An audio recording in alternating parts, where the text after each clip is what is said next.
Рут номыг үзээд дуусч байна. За мэдээж нэлээд олон ишлэл байгаа. Гэхдээ хамтдаа эзний үгийг уншъя. Рут 9-ийн 4-ийн 9-өөс 11. За нэг ишлэлээр чанга тод хэлээд уншъя. Тэгтэл Боаз ахмадууд хийгээд бүх ард олонд өнөөдөр би Наомигийн гараас Элимелех болон Хилион Махлон нарт харьяалагдах бүхнийг худалдан насны гэрчин та нар мөн. За чангаар уншаар 3 ая.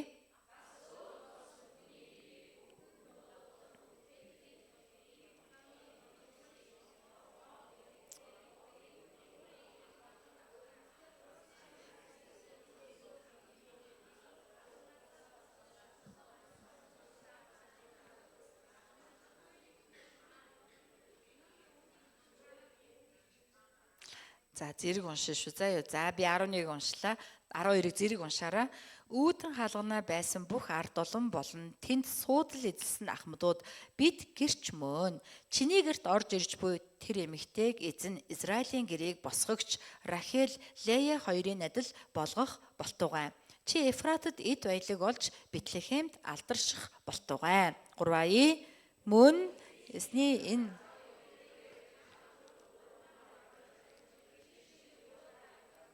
жогсон през гицгээв. Ингээд Боаз Рутыг авч тэр түүний эхнэр болов. Боаз түүн дээр орсонд эзэн түүнийг хөл хүндтэй болгож өгөв. Тэгээд тэрхүү төрүүлв. 14 3 ая. Тэгтэл эмэгтэйч. Цэлэгч орхиогүй.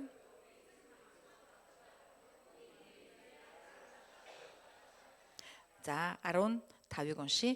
Тэр танд амьамьдралыг сэргээгч өндөр насыгтэн тэтгэгч байх болтугай. Учир нь таныг хайрладаг, таны хувьд 7 хөвгүүнээс ч дээр бэрчин Боазад хүү төрүүлв гисгээв. За 16 3 ая.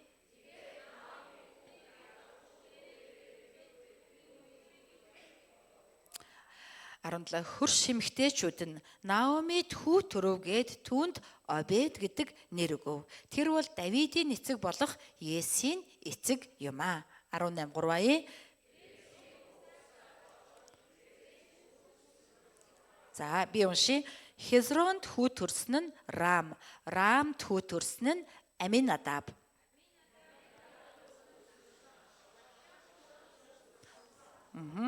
Салмонд хүү төрсөн нь Боаз, Боазад хүү төрсөн нь Обед. Хамтдаа уншия.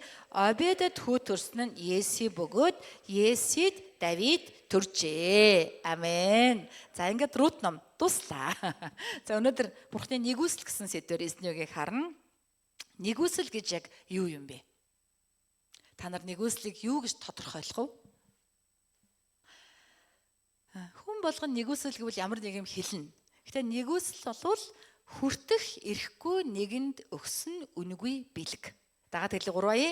Хүртэх ирэхгүй нэгэнд өгсөн үнэгүй бэлгийг нэгүсэл гэж байгаа. За тэгвэл Рут номны сүүлийн энэ хэсэг дотор Бурхан маш баялаг, маш олон нэгүслийг оруулсан байгаа. Тэр нэгүслүүдийг бүгдээрээ хамтдаа харцгаая. Сүүлийн хэсгийг би үндсэн 2 хэсэг болгосон 2 жижигхэн дэд сэдв. Эхний сэдв бол Боаз Рут нарын хурим. За энэ хурмын ёслол маань 9-өөс 11 дэх ишлэлдэр гарч байгаа. За би 9-өөс 11-ийг та нарт дуудаж өгье. За 9-өөс тэгтэл Боаз ахмадууд хийгээд бүх ард олонд өнөөдөр би Наомигийн гараас Элимелех болон Хилион Махлон нарт харьяалагдах бүхнийг худалдан насны гэрчин та нар мөн. Бас өөд болсон хүний нэрийг өвдөн дуудуулан үлдээлэхийн тулд би Махлоны бэлвсэн эхнэр Моаб эмэгтэй Рутыг өөрийн эхнэр болгон авлаа. Ингэснээр өөд болсон хүний нэр нь ах дүү төрөл садангаасаа болон төрсөн газрынхаа үүд хаалганаас тасарч мартагдах нь үгүй юм. Өнөөдөр үүний гэрчин та нар гэвэ. Үүдэн хаалганаа байсан бүх ард олон тэнд суудал эзэлсэн ахмадууд бид гэрч мөн. Чиний гэрт орж ирж буй тэр эмэгтэйг эзэн Израилийн гэрээг босгож Рахел, Лея хоёрын адил болгох болтугай. Чи Ефратад эд баялаг олж Бэтлехемд алдарших болтугай. Мөн эзний энэ залуу эмэгтэйгээр чамд өгөх өрөөдмөр дамжуулан гэрчин Юда Тамарын төрүүлж өгсөн Презийн гэрээд л болох болтугай гэцгээв. За энийг бид нар юу гэж төсөөлөх вэ гэвэл хурим болж байна гэж ойлгож болно. Өөрөөр хэлбэл хурмын ёслол юунаас бүрддэг юм бэ? Хурмын ёслол бол амлалт гэрчийн баталгаанаас. Хос хоёр биеиндээ амлалт өгнө, бусд нь тэр амлалтыг гэрчлээд батлна. Хоёулаа гар ураад тасалдаг шиг. Энэ бол хуримын ёслол байхгүй юу? Тэгэхээр энэ бол яг үнэндээ Боаз Рут хоёрын хурим бөгөөд хамгийн нэгдүгээр хэсэг бол Боазын амлалт байгаа. Боаз ард олон болон ахмадуудын өмнө амлаж байгаа. Бид нар Боазыг Есүс Христийн загвар гэж үзсэн. Боаз бол Есүс Христийн урьдчилсан загвар юм а. Тэгвэл тэр эзэн бидний өмнөөс тийм ээ хариуцлага хүлээж биднийг өвлөн авч бидний төлөө амлалт өгдөг юм а гэдгийг Боазын амлалт биднэрт сануулах учиртай юм. Бид нар өнөөдрийн ишлэлийг харах юм бол 10 дугаар ишлэлдэр Боаз хэлсэн байгаа. Би Наомигийн гараас худалдан авсны гэрчин та нар. Яг үнэндээ Боаз юу ч худалдаж аваагүй. Бид нар эхнээс нь мэдж байгаа тийм ээ. Боаз зүгээр Рутыг өөрөө ихнэр болгож авахаар өв шилжүүлэх эрхийг төрүүлээд өв хүртэх ёстой нэгнээс авснаас өөр юм хийгээгүй. Гэтэл Боаз үүнийгээ худалдаж авсны гэрч буюу худалдан авлаа гэж хэлж байгаа. Энэнд ямар утгатай вэ гэвэл Боаз Наоми Рут хоёрын төлөө мөн тэдний цаашдын амьдрал ба тэр удмын төлөө цаашдаа санхүү гаргана, зориулалт гаргана. Тэднийг амьдруулахын тулд би өөрөөсөө золиос гаргана. Энд гаргах золиос бол яг худалдаж авч байгаатай адилхан юм а гэж хэлж байгаа. Амен уу? Амен уу? За тэгвэл Есүс яасан юм бэ? Есүс биднийг худалдаж авсан. Есүс биднийг гэм нүглээс, бид гэм нүглийн боол байсан. Бид үхэхээсээр аргагүй байхад биднийг худалдаж авсан. Өөрийнхөө цусаар, өөрийнхөө амиар. Амен уу? Энэ бол нэгүсэл. Бид нар энэ нэгүслийг мартдаг дандаа. Бид Есүс Христийн загалмайн цусаар, Есүс Христийн амиар, тийм ээ? Бид нар Бурханд золигдож авагдсан.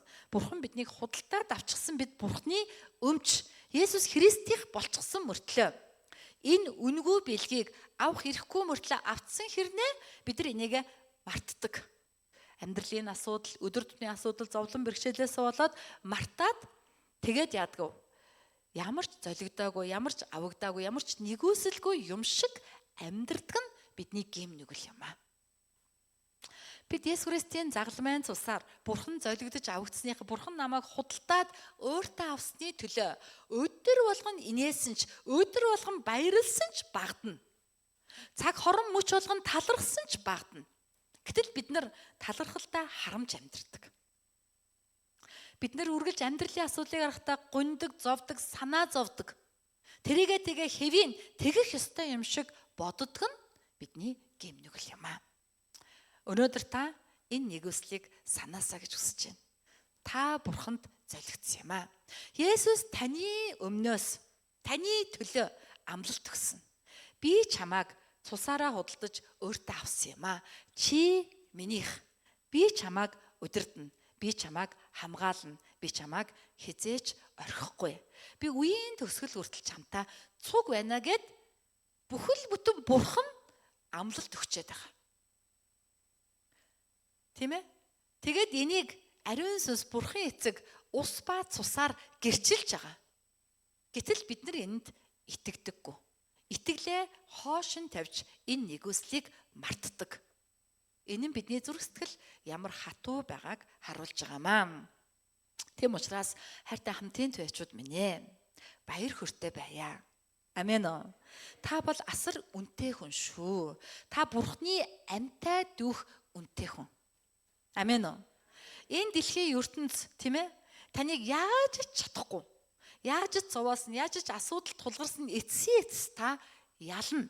Ягаад гэвэл та Бурханы амиар золигдсон бөгөөд Бурханы амиар Бурханд худалдагдж очисон бөгөөд Бурхан таны төлөө амлалт өгч байгаа. Амен уу. Хажуу талын үндэ хэлдэ Бурханы амлалтын нэгүсэлд итгэе. Түүнд худалдагдж авагдсанаа бүү март. Итэг. Талархалтай бай. Амен уу. Амен. Энэ бол асар том нэгүсэл гэдгийг бид нар Боазын амлалтыг уншихдаа санах хэрэгтэй юм аа. Боаз бол Рутийн төлөө гайхалтай амлалт өгж байгаа, тийм ээ? Энэ бол Бурхны бидэнд өгж байгаа амлалттай адилхан. За хурмын 2 дахь зүйл бол ахмадуудын ёроол байгаа. 11 12 дугаар ишлэлдэр ахмадуудын ёроол бөгөөд энэ ёроолыг уншаад үзэхээр 2 агуулга байгаа. Нэгдүгээрт нь өсөж үржих, хоёрдугаарт нь удам тасрахаас хамгаалах. Эхний хүн бол ахмадууд жишээ татахдаа Рахел, Лея хоёрыг жишээ татсан. Рахел, Лея хоёр бол хэний эхнэрүүд илээ? Яаковын эхнэрүүд. Авраам, Исаак, Яаков байгаа штэ. Яаковын эхнэр бол Рахел, Лея хоёр бөгөөд тэр хоёр өөрсдөө очихдоо хоёр татвар эмээ өгөөд Яаков ч нэг дөрөв эхнэртэй дөрөв эхнэрийн 12 хүүхэдтэй болоод энэ 12 хүүхдээс ясна. Израилийн 12 овог Израиль үндэст нь үүссэн. Хожим Ябук гол иргэдэр Яаковын нэрийг Бурхан Израиль болгож өөрчилсөн. Өөрөөр хэлэх юм бол энэ юу гэсэн үг вэ? Тийм ээ? Өсөж үржгээ. Өнөр өтгөн болгоё. Олон болгоё гэдэг ёроол энэ дотор явж байгаамаа. Бас тийм ээ ахмадууд Юдагийн Тамар Юда төрүүлж өгсөн Перезийн гэрээд л болог гэсэн. Бид нар түүхийг унших юм бол Юда Тамар хоёр ямар ярилцаатай билээ? Хадам аав бэр хоёр ахгүй юу? Хадам аав бэр хоёр. Тамар уг нь Юдагийн хүүгийн эхнэр байсан. Гэтэл тэр хүн нас орчиж байгаа. Тэгэнгუთ Юдагийн дараагийн баг хүү гарсан чинь Юда уг нь бол өв салгамжлалын хуулийн дагуу Тамар баг хүүгийнх нь эхнэр болох ёстой байтал тийм ээ Юда Тамартаа суулгачвал баг хүү маань ч өгчих байх гэж айгаад Юдаг за чи дүүгээ том болтол төрхөндөө байжээгээд аавынхан гэрлөө явуулчаад буцааж автаггүй. Тэгэнгუთ Юда энэ хадам аав намайг юусаа авахгүй нэ. Би ингээд төрхөндөө буцтна ичхүүртэй эмэгтэй болох нэ гэж бодоод арга зохиогоод хадам аавынхаа хүүхдийг гаргаж байгаа. Тэгээд энэ явдал илрээд чулуугаар шидүүлэхийн даваан дээр хадам аавынхаа тамга таяг хоёрыг явуулаад тэгээ Юда тэрийг харангуйтаа Тамарын зөө юм байна. Ягаад гэвэл би хүний ухаанаар хуулийг хэрэгжүүлээгүй. Харин Тамар энэ нөхрийнхаа удмыг таслахгүй тулд. Яг бол түүний нөхөр нас барсан, түүний дүүтэй юм уу суугаад хүүхдийн гарахгүй бол нөхрийн удам тасарнаа да. Тасрахгүй тулд Юда Тамар ухаалаг алхам хийлээ гэж Юда Тамарыг магтаж байгаа. Амен оо. Тэгэхээр энд ямар нэгүсэл байгаа юм бэ? Бидний Бурхан асаж ядж байгаа зулыг фүг гэд унтраачдаггүй. Бидний Бурхан нугарсан зэгсийг бүр хугалдаггүй Бурхан юм аа. Бурханы хувьд бидний амьдралд байгаа өсөлт үржилтгүй байдал, бидний амьдралд байгаа тасарсан, дууссан гэж бодогдож байгаа зүйл тийм ээ? Тийм биш юм.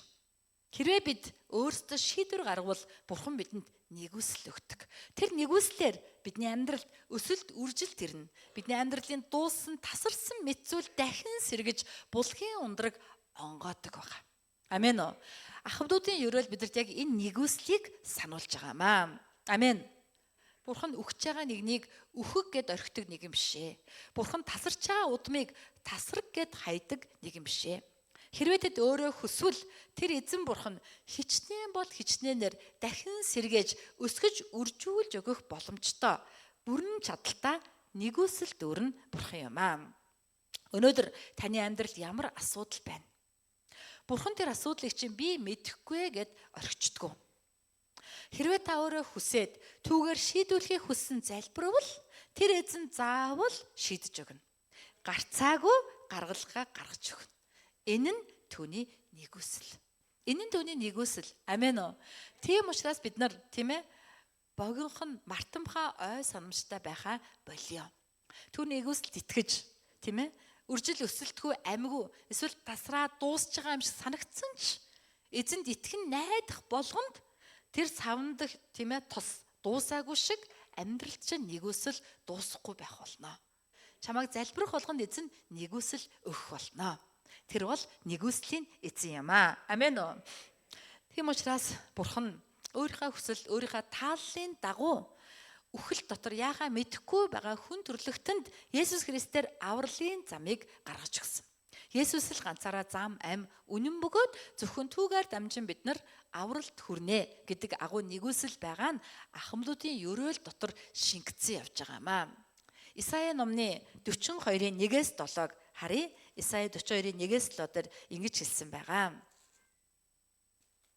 Уцаа унтраагаараа. За. Миний дэмэндэг зарц, миний сонгосон таалдаг нэгнийг минь хар. Би түүний дээр сүнсээ байлгана. Тэрээр үндэснүүдэд шудраг осыг авчирна. Тэр хашгирахгүй, дууга өндөрсөхгүй, гудамжиндаж сонсохгүй. Бяцарсан сэсийг хуглахгүй, бүдгэрсэн дэнг бөхөхгүй. Тэр айдуу намуун чимээгүүч нэгүслээ өгсөрлөх болно. Тэр сүр бадруулан бүрээ үлээж бөмбөр дэлдэж амьдрал чинь ажиллахгүй байж магадгүй. Бүх юм дуусаад байгаа юм шиг, бүх юм өнгөрөөд байгаа юм шиг байж магадгүй. Гэвч чи итгэн найдан залбирсаар байвал тэнд нэгүслийн ундраг гарсаар л байх болно гэсэн үг. Амен уу? Цааш нь хэлсэн шудраг осыг тэр үнэхээр авчирна. Дэлхий шудраг осыг тогтоох хүртлээр тэрээр сулдахгүй бицрахгүй. Эргийн нутагч түүний хуулийг найдан хүлээн Тэнгэрийг бүтээж татаад дэлхий болон түүнээс гарах бүхнийг дэлгэсэн. Түүн дээрх хүмүүст амьсгалыг дотор нь явагчид сүнсийг өгөгч бурхан эзэн ингэж айлдаж байна. Би эзэн. Чамааг зөвхт байдал дуудаж, гараас чинь натгаад, чамааг хамгаалж, чамааг арт түмний гэрээ, үндэснүүдийн гэрэл болгож өгнө. Амен уу? Амен. Бидний эзэн бурхан бол яг ийм нэгүслийн эзэн учраас өнөөдөр бид өөрийгөө хараад юуных нь үндэсний гэрээ байх вэ? Юуных нь арт түмний гэрэл байх вэ? Амьдрал угаасаа өнгөрч явах шиг байна. Бүтлгүүдж явах шиг байна. Айдаа мэдэхгүй юу л болдог болдоо гэж бодож байгаа бол Бурхны нэгүслийг би танд сануулъя. Хэрвээ та хүсвэл хоосон боловч гарна. Дуусж байгаа боловч дуусаагүй маа. Тэнд ундрах онгоцсон байгаа. Амен уу? Энэ бол нэгүсэл юм аа. Энэ бол гайхамшиг юм. Өдөр болгон энэ гайхамшигыг эдэлж амьдраасаа гэж Есүсийн нэрээр ерөөж байна. Амен. Амен уу? Эзэн далдрыг өргөё. Амен. Амен. Амен. За тэгээ дараагийн 2 дахь хэсэг, 2 дахь жижиг сэдэв бол хурмын дараах амьдрал. Хурим боллоо, дараа нь юу болваа? За энэ бол 13-аас 22 дугаар ишлэл байгаа. Бид нар уншсан. За хурмын дараах амьдралыг бас 3 жижиг хэсэг туваасны эхнийх нь эзэн ерөөж таалсан. Энэ бол 13 дугаар ишлэл. За 13-ыг уншия. Бүгд хамтдаа 13-ыг чангаар унши. 3 ая. Ингээд Боаз Рутыг авч тэр түүний эхнэр болов. Боаз түүн дээр орсонд эзэн түүнийг хөл хүндтэй болгож өгөв. Тэгээд тэр хүү төрүүлв. За 4-р бүлэг дээр ганцхан энд л эзэн гарч ирж байгаа. Бусад бүх хэсгүүдэд эзэн далд, ард, тайзны ард байгаа бол зөвхөн энэ ишлэл дээр эзэн тайзан дээр гарч ирсэн. Гарч ирэхдээ Боаз Рут хоёр гэрэлсэн болохоор хүүхэдтэй болоогүй маа. Тэр хоёр гэрэлсэн ч эзэн тэднийг шагнаад хүүхэд өгсөн юм аа гэж эзэн өөрөө яг гол дүрд оролцож байгаа. Энд асар гайхалтай нэгүсэл явж байгаа маа. Хэрвээ Боазыг Есүс гэж бодвол та Есүстэй гэрэлсэн л бол эзэн таныг таална ерөнө гэсэн үг. Хэрвээ та Есүстэй хамтал байвал таны амьдралд үр жимс гарнаа. Энэ бол нэгүсэл чи юу хийсэн хийгээгүй чинь хамаагүй. Юу ч хийгээгүй байж болно. Чи зүгээр Есүстэй хамтал бай. Есүстэй нэг л бай. Тэгвэл би чамайг таална, би чамайг ерөнө. Амен уу? Японд явах гэсэн чинь сэтгэл бас дарамт байсан. Угаасаа гадаад явах болгонд л байдгийг. Цуглаанаа хаяад явна яана гэдэг нөгөө л нэг байдаг зүйл. Цуглаануудаа яах вэ? Би ч одоо буруу юм хийж гэнэ үү? Тэгвэл Японы өдөр хоног бүрт эзэн үржимсээ өгчээсэн. Метрон дотор төөрж бүтлэх үед бүдэлж ягаад бүр экспрессэн суугаад 10 хэдэн буудал явах нөгөө метрог чинь 3-4 хүн буудлаар алгасаад нөгөө байгалаа бас чинь нөгөө ганцхан тэрний уцал онлайн орсон минийх байхгүй онлайнаа хараад эргэж хараад буудлынхаа нэрийг хараад ойлгож байгаа ч юм уу ч юм уу бүлтгнээл миний урдаас хараад суугаал байсан зөв үү гэд тэгэхээр л буруу гэж хэлэхгүй тэгсмэр зөв гэж хэлэхгүй хараал идэг тэгсэн чинь бид тэр экспресс суудсан байсан тэгээд ингээд жүүн алгасаад 2 цаг явах газар бараг 30 минут яваад очсон. За тэнгэр элч залбирсан байхгүй бурхандаа тэнгэр элчээрээ өргөө тавьчаараа. Та хоёр наад мужаасаа удаа гарахгүй бол оройтод мөд ирч чадахгүй. Та хоёр чинь бүр муж руу явцсан байж тээ. Хурдлаач гараач юу хийгээд байгаа юм бэ гэж охин битэрийг онлайнаар дуудаад байсан. Нөгөө багш юм хичээлээ дуусгадаггүй.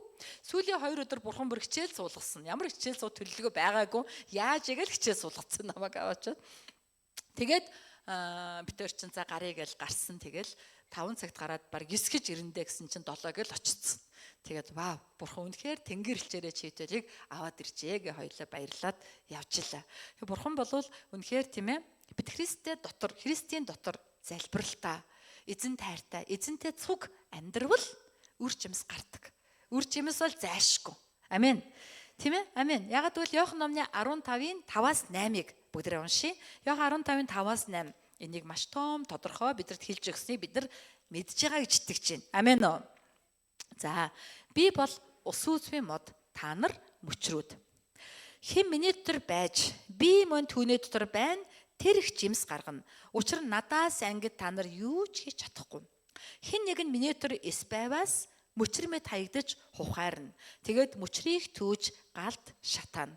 Та нар миний дотор, миний үгс та нарын дотор байваас та нар юу хүсснээ гуй. Тэгвэл та нарт биелэх болно. Та нар их жимс гаргаж миний шавнар болоход эцэг минь алтаршна. Эцэг намайг хайрласнаа дээр эцэг минь алтаршна. Амен. Энэ хүртэл амен уу. Энэ дээрээс харах юм бол юу гэсэн бэ нөө? Бид эзэн дотор байвал юу хүснээ гуйхад өгнө. Бид эзэн дотор л байвал, холбоотой л байвал үр жимс ургана. Залбирлын хариулт ирнэ. Энэ юу вэ? Энэ бол нэгүсэл. Энэ зүгээр үнгөө өгөгдөн. Чи зүгээр дотор гэрэлтсэн л бай. Хамтдаа л бай. Тэгвэл эзэн чамайг таалаад ерөөнэ гэсэн үг. Амен уу. Христийн дотор байна гэдгийг бид нар гэрлэлтийн амьдралаар ойлгож болно гэсэн үг. Эхтэр нөхөр хоёр яадгийг нэг гэрт амьдардаг. Өглөө гарын усан ч оройн эргэж ирдэг, тийм ээ? Асуудлаа шийддэг. Хэдий хоёр биш ч нэг санаа сэтгэл, нэг бодол байдаг шүү дээ. Тэрэн шиг бид Христтэй нэг байх ёстой. Яг гэрэлсэн юм шиг. Бүх зүйл дээр асууж, бүх зүйл дээр зөвлөж, бүх зүйл дээр түүнийг нэгдүгээрт бодож, бүх зүйл дээр түүний үг сургаалыг санаж, бүх зүйл дээр түүнд тааламжтайг ирж амьдрахыг Христийн дотор байна гэж байгаа. Ингэж байвал бид нар модон толботой байх бөгөөд автоматар бидний амьдралд ивэл нэгүсэл гарна.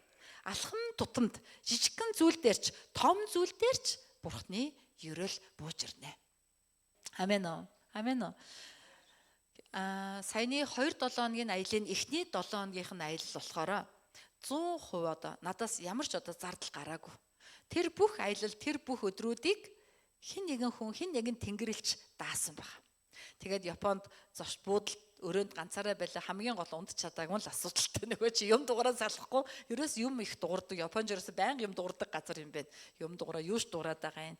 Ингээд дуурайд болохгүй. Тэгээд аялал хийгээд Японы Токиогийн тэр төв хамгийн л үнэтэй газруудаар л орлоо. Тэр болгонд бол одоо Бурхны нэгүсэл байсан 100%. Үнэхээр нэгүсэл байсан. Тэгээд 10 жил амьдраад би энийг үзээгүй. Тэр одоо надтай цог бидний гайд хийжсэн пастор болохоор тэр бүсийн тэргүүн тэр пастор болохоор 57 таа байхгүй надаас хэд ах хүн байгаа. Тэр хүн Японд 36 жил амьдарсан мөртлөө очиж үзээгүй. Очиж үзээгүй газруудаар нь бид нэр очисон байхгүй. Тэгээд одоо юу болж байна, яаж ийна гэл тэгэл би нэг жоохон real story энэ төр хийсэн байгаа. Одоо тийм болж байгаа ч одоо мэдрэлгүй царайд дэлтэй нэш ингээл баа худлаа өн жоох ингэлээ. Тийм учраас яаж ийна вэхээр Бурхны 100% нэгүсэл байсан юм а. Дараагийн өдрүүдэд ч гэсэн ялгаагүй би мэдээж өөрийнхөө мөнгөөр амьдрах ёстой байсан ч Бурхны нэгүслээр би өөрөөсөө мөнгө бараг зарцуулаагүй. Энэ бол үнэхээр 100% нэгүсэл байсан байхгүй. Тэгэхээр Бурхан бол яаж ажилтдаг вэ гэхээр юу ч хөө дууссан ч Бурхан дотор үргэлж байдаг. Юу ч хөө асуудалтай байсан ч Бурхан дотор хамтдаа л байвал тэр биднийг өрөөдөг юм аа. Амен уу. Бид нар итгээд яг ингээ алхаад итгэлээрээ алхаад үцэх нь чухал байгаа. Бид нар ягаад бол итгэж байгаа мөртлөө алхам хийхээр айдаг, эмээдэг, ухаан төрүүлдэг, хүний ухаанд төрүүлчихдэг. Бидний тархич нь шүдэнсний хайрцаг шиг. Бурхан энэ сүмийн заал шиг ийм том Бурханыг шүдэнсний хайрцаг дотор багтааж чадах уу? Чадах уу? Чадахгүй штэ. Тийм учраас яах вэ? Энэ том оюун ухаанд итгэлээрээ даатгаад өөрийнхөө оюун ухааныг бид нар орхиод талархаад амьдрал нэгүслийн үр жимс бидний амьдралд үргэлж гарна гэдгийг та нартаа сануулмаар байна. Амен уу. За дараагийн гэрэлтийн дараах амьдралын 2 дахь одоо сэдэв бол эмэгтэйчүүдийн үг байгаа. Эмэгтэйчүүдийн дүрээс гараад ирж байгаа. тосхны эмэгтэйчүүд юм байлгүй нөгөө Наомиг одоо тэ эрэхт Наоми ирлээ гэсэн чинь намайг Наоми гэж битэдүүд Мара гэж дууд гээл эмэгтэйчүүд гарсан шүү дээ. Тэр эмэгтэйчүүд энэ дээр дахиад гарч ирж байгаа. Яг Рут номыг унсан Соломоны дуу номтой айгүй адилхан юм байлээ. Соломоны дуун дээр бас эмэгтэйчүүд олны хэсэг гардаг шиг олны хэсэг явж байгаа байхгүй. За энэ эмэгтэйчүүд энэ дээр юу ч хэлсэн гэхээр 14-өөс 17 дээр хэлсэн байгаа. За эндээс харъя бүгдээрээ. Түрүүн би уншсан. Тэгтээ яг дахиад уншчихъя. Тэгтэл эмэгтэйчүүд Наомид чамааг өнөөдөр өв золигчгүй орхиогүй эзэн магтагдах болтугай. Түүний нэр Израильд алдарших болтугай. Тэр танд амьдралыг сэргээгч өндөр насыг чинь тэтгэгч байх болтугай. Учир нь таныг хайрладаг таны 7 хөвгнөөс дээр бэрчин Боазд хүү төрөлөв гэцгээв. Тэгээд Наоми хүүхдийг нь өр дээр эвтлээд түүний өрлөг гихэн болов. Хөрш эмэгтэйчүүд Наомид хүү төрөг гэхэд түнд Обед гэдэг нэр өгөв. Тэр бол Давидын эцэг болох Есийн эцэг юм аа. Амен. За энэ дотор байгаа чухал нэг нь одоо ийм нуглаа байгаа нь Наомид хүү төрөв гэж хэлж байгаа. Наомид уг нь өв залгамжлын хууль, өв золих хуулийн дагуу Рутаас төрсөн хүүхэд хинээр овоглох ёстой вэ? Яг зөв махлоноор овоглох ёстой. Яг махлоны эхнэр байхгүй Рут чинь. За махлон байхад Элимелехэр овоглох ёстой. Тэгтэл Боазар овоглцсон байхгүй. Тэгээд бүр Наомид төрсөн гэдэг байгаа. Наомигийн хүүхэд толцсон байгаа. Энэ одоо юу гэж нь болоод байна гэж ботсон байгаа. Залбирсан. Тэгээ би бас ганц нэг зүйлийг сөхөж харсан. Тэгээ юу гэж ойлгосон бэ? Энэ бол хуулиас гадуурх Бурхны нэгүсэл юм байна. Амен уу? Бид нар хуулийн дагуу энэ дэлхий дээр аврагдах нэг ч хүн байхгүй. Уг нь бол Бурхан хууль өгөөд хууль биелүүлээд аврагдаж эхэлсэн байхгүй биднэрт. Гэтэл нэг ч хүн Бурханы хуулийг биелүүлж чадахгүй учраас бүгд хуулийн залтаар унаад бүгдээрээ бид нар үхэхээсээр аргагүй болчихсон байсан. Өөрөөр хэлбэл хуулийн дагуу тийм ээ махлоноор Рутаас төрсөн хүүхэд Боаз Рут хоёрын хүүхэд овоглогдох нь хуулийн дагуух зайлшгүй одоо байдал гэдэг нь бид хуулийн дагуу үхэхээсээр аргагүй болсон гэдэгтээ дүүнэ гэсэн үг. Гэтэл Бурхан ботсон. Хуулийн дагуу эдгээр бүгдээрээ үхэх юм байна. Хуулийн дагуу зөв. Гэхдээ хуулийн зөв биш. Бурхны зөвийг хэрэгжүүлнэ. Би өөрөө загалмаа дээр өмнөөс нь өрийн төлөөд итгэсэн хүмүүрийг аварнаа. Энэ нь миний зөв юм аа. Хуулийн биш, миний зөв. Тэгэхээр хуулийн зөв гэж байгаа, Бурхны зөв гэж байгаа. Бурхан хуулийн зөвийн дагуу болохгүй юмыг өөрийн зөвөөр бидэнд өгсөн байгаа. Энэ бол үнэхээр том жинхэнэ нэгүсэл байхгүй. Амен уу? Яг энэ хэсгээр тэр нэгүсэл явж байгаа. Хуулийн дагуу махлооны хүү байх ёстой байтал, тийм ээ? Энд Бурхны нэгүсэл байгаа учраас шууд Боазын хүү болоод нөгөө сүртэй Рут номны яриад байдаг өв шилжүүлэх эрх мэрхэ мартцсан байгаа. Энэ юу ч дуртахгүй. Шууд Боазын удам болоод Боазын Обедийн Есийн Давид болоод явцсан байгаамаа. Тэгээд махлоонд хүү төрөв бишээ. Наомид хүү төрөв гэж хэлсэн нь энэ хуулийг хэрэгжүүлсэн Бурхны төлөлгөө явж байгаа. Яаж тийм ээ одоо Рутын хүүхэд Боазар өвлөгдөх вэ? Ганцхан арга байгаа. Наоми Боазыг өргөж авна. Боаз Наомигийн хүүхэд болно. Хүү болно. Тэгвэл Рутаас төрсөн хүүхэд Боазар өвлөгдөх боломжтой. Амен уу? Аттай хамт байгаа зү амен уу? Юу яриад байна? Бид нар Бурханд өвлөгдсөн. Бид нар тийм ээ нүглийн дагуу өгөхөөс аргагүй байсан ч Бурхан биднийг өвлж аваад үрчлэлийн сүнсээр бид нар түүнийг Аба Аава гэж дуудаж байгаа. Яг энэ нь Боаз Наомид тийм ээ өргөгдсөн учраас төрсөн хүүхэд нь Боазих юм байна гэдэг ийм одоо ухаад гарч ирж байгаа ухаарлын. Энийг ухахаар ийм ухаарл өшөө ямар ч гаргалгаа байхгүй байгаа байхгүй. Наоми Боазыг өргөж авсан байж ижил төрсөн хүүхэд нь Наомигаар өвлөгдөж хуулийн одоо тий зөрчилгүйгээр энэ үйл явдал өрнөх боломжтой байхгүй. Яаж ингэж өрнөсөн бэ гэвэл Бурхны нэгүсэл буюу бид Есүс Христээр үрчлэгдэж үрчлэлийн сүнсээр Аба Аава гэж дуудагдсан энэ нэгүсэл байгаа юм байна штэ гэл ботсон чинь бүх юм шийдэгдсэн. Бүх асуудал шийдэгдсэн. Бүх санаа зовнил аринлаад болдгоо болон Бурхны нэгүсэл байгаа юм чи яад юм бэ гэд нам унтсан байгаа. Амен уу? Амен уу? Энэ нэгүсэл танд байгаасаа гэж өрөөж байна. Амен уу? Амен.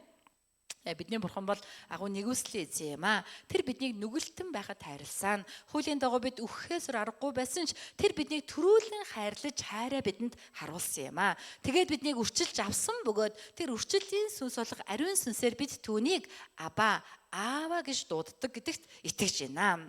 Бурханы хуулийн дагуу бүх юм болдогч Бурханы нэгүсэл хуулиас дээгүүр юм. Энэ нь хүмүүст ойлгомжгүйч Бурханд бол зөв байсан.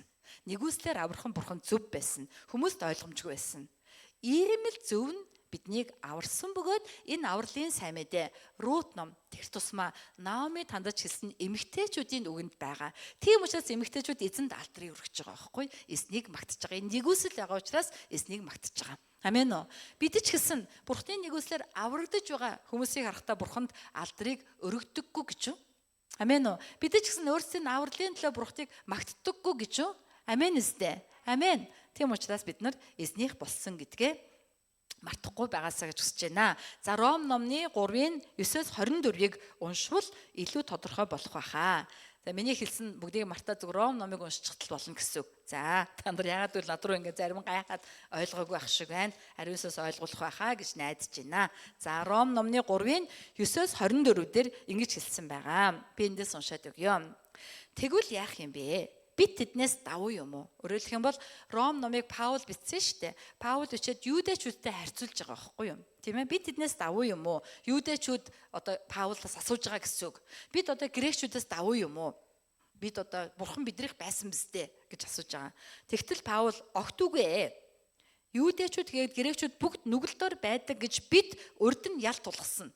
Дуулал номоор ялт тулгацсан байхгүй. Жишээлх юм бол энэ нь ингэж үтгцэн. Зөвхтгөө налга ганц чалга, ухаардаг бурхныг эрен хайдаг нь чалга. Бүгд гачиж цөмөөрөө хэрэггүй болжээ. Сайныг үлдэх нь налга бүр ганц чалга. Тэгээ бүр аймаар нь тэдний хоолой нь онгорхой буш. Тэд хэлээрээ зусарддаг. Тэдний уруул дор могон хор байдаг. Тэдний аманд хараал болон гашуу үг дүүрнаж. Тэдний хөл цус сурсгахтаа түргэн. Тэдний зам сүрэл ба гай гамшиг бий. Тэд амар амгалангийн замыг эс мэднэ, бурхны замыг мэдэхгүй. Тийм ээ? Тэд бурхнаас эмээх нь тэдний нүдэнд үгүй. Бид ийм л хүмүүс байхгүй, ийм л хүмүүс. Хуулийн хэлж байгаа болгоно нь хуулийн дор байгстад хандан ярьдгийг бид мэднэ. Ингэснээр ам болгоно таглагдана. Хинч би аврагдахаар зөв, би хууль биелүүлсэн гэж бурханд бардам хэлж чадахгүй гэсэн үг. Ам болгоно таглагдаж ертөнц даяараа бурхны өмнө буруутгагдаж байгаа. Хуулийн дагуу бүгд ялтаа болчихж байгаа байхгүй юу? Учир нь ямар ч махбод хуулийн үлсээр бурхны өмнө зөвтгөгдөхгүй. Хуулийн дөнгөжл биднэрт нүглийг мэдүүлнэ. Хууль уншихаар нүгэлтэйгээ л мэднэ. Би нүгэлтэй байна гэдгээл мэдэх нь хуулийн үүрэг. Гэтэл 21 дээр харин эдүүгээ бурхны зөв нь хуулиас ангид илчлэгдэв. Үүнийг хууль ба иш үзүүлэгчд ахмадуудын адил гэрчилсэн юм. Есүс Христэд итгэх итгэлээр бурхны зөв нь итгэгч бүхэнд байна. Ялгуурлал байхгүй. Энэ нэгүслэн зөвхөн итгэлээр ирдэг. Их мөнх төлөөд, сувраг босгоод, хийд бариад, буян хураагаад энэ насандаа сайн үйл хийгжээж л авдгийн биш.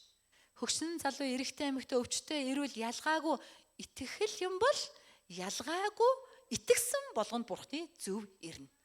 Хуулийн дагуу биш бурхны хийчихсэн зөв бидэрт ирнэ гэсэн үг. Амен уу? Ирнэ. За ялгарлал байхгүй. Бүгд нүгэл үлдсэн тул бурхны алдар суд хүрдэггүй авч Христ Есүсийн золилтоор дамжин бурхны нэгүслэр үнгүй зөвтгөгдөжээ. Амен уу? Амен. Ингэж бид нар бурхны зөвийг авсан бурхны зөв биднэрт үнгүй ирсэн юм аа. Үүнийг л Рут номоор бид нар тийм ээ харж байгаа. Амен уу? Хайртай хамтын төвчүүд минь ээ. Бурхан таныг тийм ээ хэн гэдгээс чинь эсвэл юу хийсэн бэ гэдгээс чинь болоод авардаг юм биш ээ. Бурхан таныг хинч бай, юу ч хийгээгүй бай, эсвэл ямар муухай зүйл хийсэн байсан ч итгэсэн болохоор чинь аварч байгаамаа. Итгэлийн чинь хариуд аврал гэдэг асар үнэгүй, асар том бэлгийг танд өгсөн юм шүү. Амен уу? Амен уу? Тийм учраас бид Бурханыг эмгтээчүүдийн адил магтчих хэвээр, талархал өргөж явах хэвээр. Эзэнд бид нар яг л одоо мод шиг найган, бүжиглэн талархал магтаалыг өргөж амьдрах хэвээр маа. Гадаа гараад явахдаа сэтгэл чинь эзэн өөдөө тэмүүлж, зүрх чинь түүнийг магтаж, түүний аврал, түүний нэгүслийг өдөр бүр Мэдэрч алхам тутамдаа мэдэрч амьдрах нь зөв амьдрал, зохистой амьдрал, Бурхны өмнө үнэн амьдрал юм аа. Амен уу? Бид нар энэ нэгүслийг мартдаг учраас гараал гудаа. Толгой гудгар. Яана тэр тэгсэн энэ нэгсэн одоо яана өнгөрлөө баларлаа дууслаа. Дэндүү бурхан шудраг бус санагдана. Дэндүү шудраг бус санагдана бурханд. Тийм биз дээ. Таны төлөө бүгдийг хийгээд таныг авраад асар том нэгүслийн бэлгийг өгчөөд байхад юучгүй юм шиг юуч болоогүй юм шиг тэр нэгүслээ мэддэггүй амьдраад байвал бурхан дэндүү шудраг бус юм аа. Тийм учраас эмэгтэйчүүдийн үгэнд биднэрт тэр нэгүслийг сануулж би ч гэсэн бурхныг магтах ёстой. Надад ч өрчлөлийн сүнс байгаа. Тэр сүнсээр би аава гэж дууддаг гэд өөртөө сануул. Болохгүй л та нар гадаа явж байгаад аава гэж дууд. Хэрвээ амнаас чинь аава гэж гарч ивэл ариун сүнс, өрчлөлийн сүнс байна гэж өөртөө хэл. Амен уу? Бүгд хамтаа аава гэж хэлье. Гурваа аава. Амен. Амен уу? Анхан би бурхныг аава гэж дуудахаар эвгүй байсан. Аав минь байсараад өөр хүнийг аава гэж байгаа юм санагдаад яанод аав сонсчих үү дээ. Аава гэдэг ингэдэг байлаа. Тэгээс үлд нь ариун сэр дүүрээд ариун сүсийг бурхныг тань мэдэх тусам энэ бол гайхалтай ивэл нэгүсэл юм байна. Би бурхны хүүхэд болон тэр амар бүтээгчийн хүүхэд болно гэдэг чинь юу гэсэн хэлвэ? Юу гэсэн үг вэ? Тийм ээ? Тэгээд энэ үгийг талархалтаа дууддаг болсон юм аа. Амен уу? Өдөр болгоно энэ итгэлээрээ амьдрдаг хамтын туяачууд болцгоё. Хурмын дараах амьдралын 3 дахь хэсэг бол Давидын угийн бичиг байгаа. За өнөөдөр Рут номны 18-аас 22 дээр жижигхэн угийн бичиг гарч байгаа. За энэ угийн бичиг бол ингэсэн: Перезийн уг угсааг тооцвол Перезэд хүү төрсөн Хезронд Рамд Аминадаб, Нахшон Салмонд Боазд Обедд Есид Давид. За Давид бол Библийн хамгийн агуу баатар. Гэтэл Рут ном Давидыг яриачгүй. Зүгээр Давид гэл хатгаал өнгөрцөн. Тэгэхээр Рут номны гол зорилго нь юу вэ гэвэл энэ Давидын удам, энэ угийн бичиг ямар асуудалтай нөхөрвэ гэдгийг нь харуулж байгаа. Өөрөөр хэлбэл Перезийн угсаа буюу Перез бол Юда Тамар хоёрын дундаас хадам аав Бэр хоёрын дундаас төрсөн. Бидний бодлоор бол ичиж өхмөр хаашаа харж далд орно гэмээр байдалд үүссэн хүн. Ийм асуудалтай удам байсан ч Бурхны нэгүслэр Бурхны төлөвлөгөөн дотор орж ирсэн.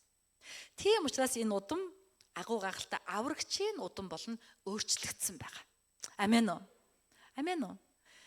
Таны удам, таны амьдрал, таны гэр бүл асуудалтай юм аа. Бид энэ ертөнцид дутуу дулууг асуудалтай төрсөн юм аа.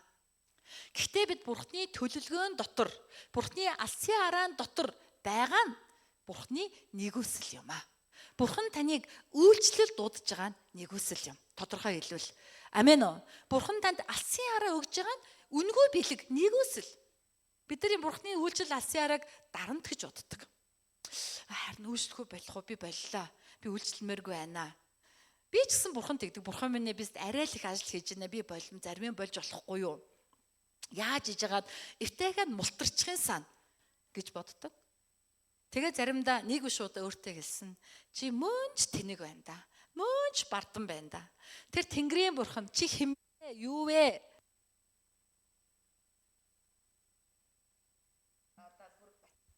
Босч өөрийнхөө алдрын төлөө хэрэглэхээр чамайг хэрэгтэй гэж дуудаж яхад чадахгүй үгүй гэж хэлдэг чи хэмбэ?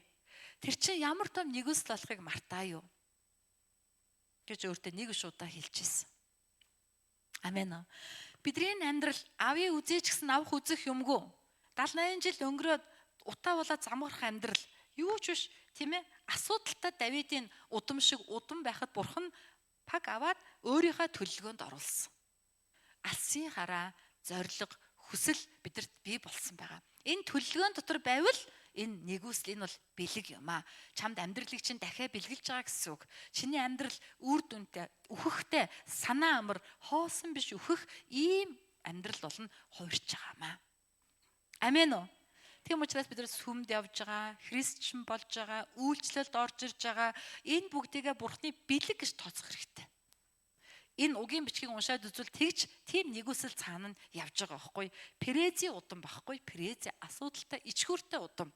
Энийний цаана Обед биш нөхин Рут Боз хоёрын явдалч байгаа. Бас л хүний ухаанаар бол яана бүү тэгсэн шүү дээ. Ховжиг болмоор асуудал. Тийм байсан ч Бурхан тэр амьдралыг яасан бэ? Давидыг гарч ирэх. Давидаас дамжин Есүс гарч ирэх. Энэ чинь Матай номд 1-р бүлэгтэй холбох юм бол Есүсийн угийн бичиг байхгүй.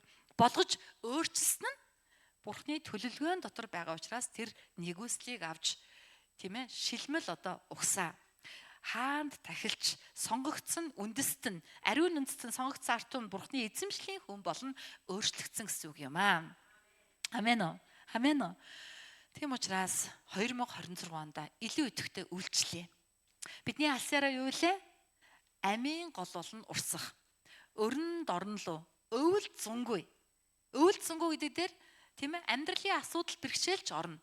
Өвөл гэдэг бол бэрхшээл, цүн гэдэг бол ерөөлтэй үе. Ерөөлтэй үедээч бэрхшээлтэй үедээч. Баруунч, зүүнч хязгааргүйгээр урсдаг чуулган болъё.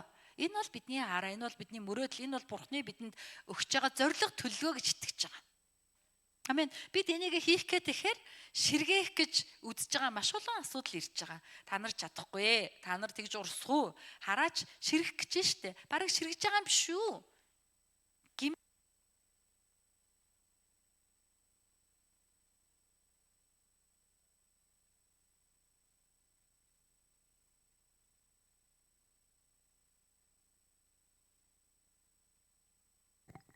Бидний амьдралд тохиолддог. Тэглээгээд юу гэж? Тийм байсан ч бидний Бурхан ямар илээ? Нугарсан зэгсийг хугалдаггүй. Асаж ядж байгаа зүйлийг бөхөөдөггүй маа. Бид хэдий асуудалтай сул дорой байсан ч бид алсын хараагаа дагаад бид нар зүтгээд явхад Бурхан биднийг ерөөдөг, нэгүүлсдэг. Бидний амьдрал тэр чигтээ Бурханы нэгүүлслийн бэлэг болон хувирдаг юм аа. Амен уу? Та нарыг тийм амьдралаар амьдраасаа гэж хүсэж байна. Дэлхий дээр тэгж амьдрдаг маш олон хүмүүс байдаг. Тэгээд тэр амьдралаа жинхэнэ гэдгийг ойлгоцсон маш олон хүмүүс байна. Бид нар цөм цуглаанд явж байгаа итгэлийн хүмүүстэй бид нар яг энэ амьдралынхаа эзэн байх хэрэгтэй юм аа. Энэ нэгүсэл гэдгийг бит юм арт. Энэ бол үнэгүй бэлэг. Юм хийж аж авдаг юм биш. Зүгээр чи энэ амьдрал дундаа байгаад ингэж амьдрах шийдвэртэй байхад л тэнд Бурханы нэгүсэл байх болно.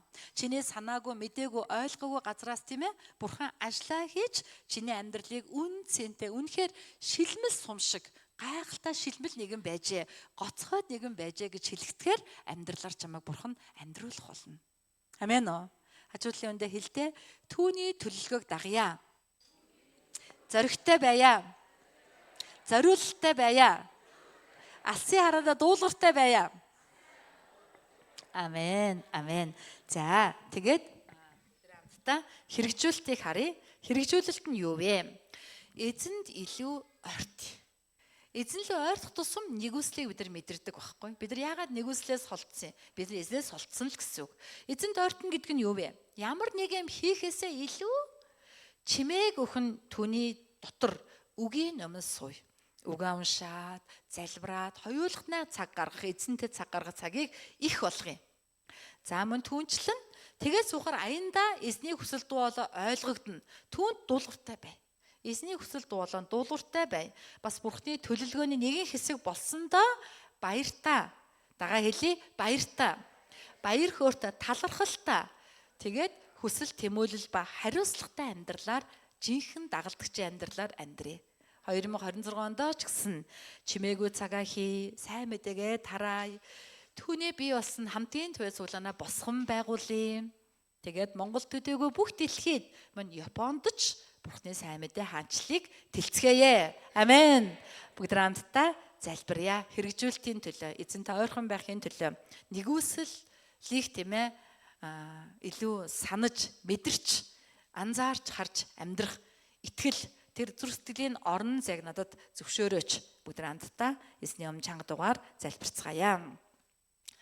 Халелуя. Их эзэн минь танд баярлалаа. Өнөөдөр ч гэсэн аваа 11 цагийн мөрөглөөр дамжуулан эзэн таны нэгүслийг дахин мэдрэх ивэл өгсөнд баярлалаа эзэн минь ээ. Тийм ээ та бидний Христийн бие эзэн итгэлийн ах дүүс эгч дүүс болгосон билээ. Эзэн үнэхээр итгэлийн ах дүүсийг хараа зөв сэтгэл дотор маань эзэн таны баяр, эзэн таны ивэл нэгүсэл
Их эзэн минь таньда талархаж байна. Тийм ээ, таны нэгүсэл юутай агуу, юутай бэлхэн бэ? Ялангуяа та өнөөдөр Рут номоор дамжуулан бидэнд аваа. Эзэн өөрийн нэгүслийн баялгуудыг харуулсанд баярлалаа. Эзэн та биднийг үнэхээр таны төлөвлөгөөний нэгэн хэсэг болгож, эзэн бурхан таны дотор л байхад юу хүссэний авч үр жимс автоматар ургах ивэл өгсөнд баярлалаа эзэн минь. Эзэн минь та бидэнд бидний төлөө амлалт өгнө. Биднийг өөрийнхөө цусаар амиараа худалдаж авсан нэгүсэлт нь талархаж байна. Эзэн өдөр тутмын амьдралд маань эзэн үнэхээр таны нэгүсэл байгааг санаж таныг магтан алдаршуулах тэр ивэл нэгүслийг та дүүргэж удирдан хөтлөх болтугай. Эзэн минь таньда баярлалаа. Хамтынтай чуулганы төлөө баярлалаа. Мөргөл өргөж байгаа хүн бүрийн төлөө биднийг та итгэлийн ах トゥ ус эгч トゥ ус нэгэн гэр бүл болгож хамттан байлгаж байгаад баярлалаа эзэн минь. Таны хүсэл ба таны зориг төлөвлөгөөнд дуулууртай байж таны өмнө оршиж залбирал ба үг дотор амьдардаг бид бүхэн болгоож 26 онд ч гэсэн аваа алсын хараатай байж эзэн таньда баяр таяа үйлчлэн зориулдаг эзэн үнэхээр бүх юм дууслаа бүгд өнгөрлөө гэхэд түүнээс өндөр нэгүсэл байгааг үргэлж санана нэгүсэлд найдаж чаддаг гайхамшигын эзэд байхад биднийг удирдах болтугай. Таньда бүх алдрыг өргөн таньда талархаж их эзэн Есүсийн нэрээр залбирлаа. Амен. Эзэнд алдар өргөё. Амен.